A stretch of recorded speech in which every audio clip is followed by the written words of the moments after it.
Yes, back there. Hi, I am an undecided voter, and I was leaning, I think, more towards Barack Obama, and that's one of the reasons why I'm here today. And I have started leaning towards you, and I guess that one of the things that I'm wondering about that has sort of deeply become sort of more of an issue for me is thinking about voting for you because you're a woman, and because I'm a woman, and because I identify myself as a feminist, and I remember having the Geraldine Ferraro buttons and being so excited about her candidacy. And I want to know if you think it's okay for a woman to vote along gender lines. Well, of course I do. But you know, I mean, seriously. I am proud to be running as a woman. I am so excited about breaking that hard glass ceiling for everybody. And, you know, a lot of my friends are campaigning for me across Iowa and New Hampshire, and one of them famously said, Kathleen Kennedy Townsend, who is a great friend of mine, Bobby Kennedy's oldest daughter, she said, you know, I tell people all the time, it's not about her, it's about us. And I really resonated to that because like you know, when Geraldine Ferraro was running, I took Chelsea, who was then 4, to a big rally just to see her because I wanted her to see her. And I see people coming to my events all the time, and there are two groups of people who particularly touch me.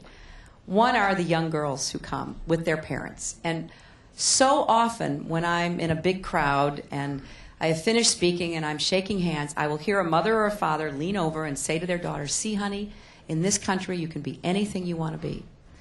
And that's what my mother told me. It was less realistic in those days, but she told it to me. And I want our sons and our daughters to believe that. And in order for that to be true in the future, our country has to be all she can be. And that's why I'm so devoted to fixing our problems and getting back to really providing the opportunity that our children deserve. The other group are women in their 90s. The first time this happened to me in Manchester, I was dumbstruck. A woman stuck out her hand and said, I'm 95 years old, I was born before women could vote, and I want to see a woman in the White House before I die. Well, I thought, well, that's an amazing woman. But then woman after woman after woman began to come to my events. Sometimes they're, you know, standing straight up. Sometimes they're leaning on a cane, or they're in a walker or in a wheelchair.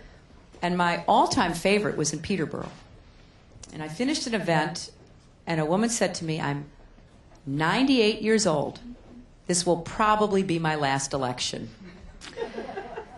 And I said, well, don't say that. I may need you for my re-election. And she paused for a minute and she said, well, I did just have a new pacemaker put in. And they say it's good for 7 years. And these women have told me how important it is to them.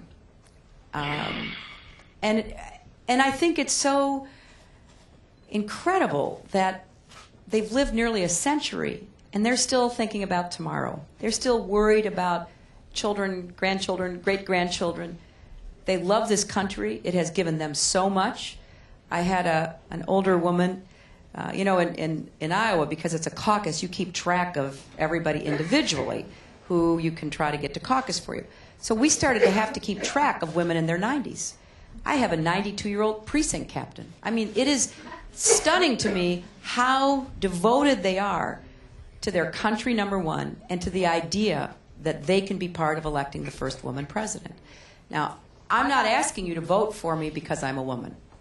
I believe I'm the best qualified and experienced person to deal with this array of problems that we're going to face in January 2009.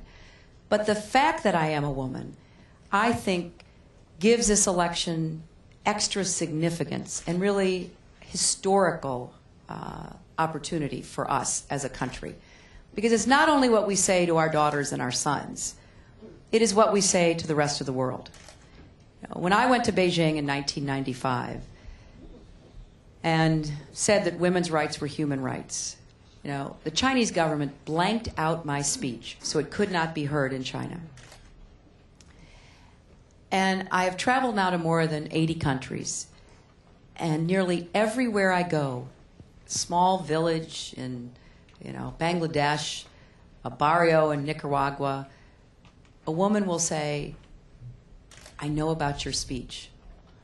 And what we want to do is hold up the reality of women's potential.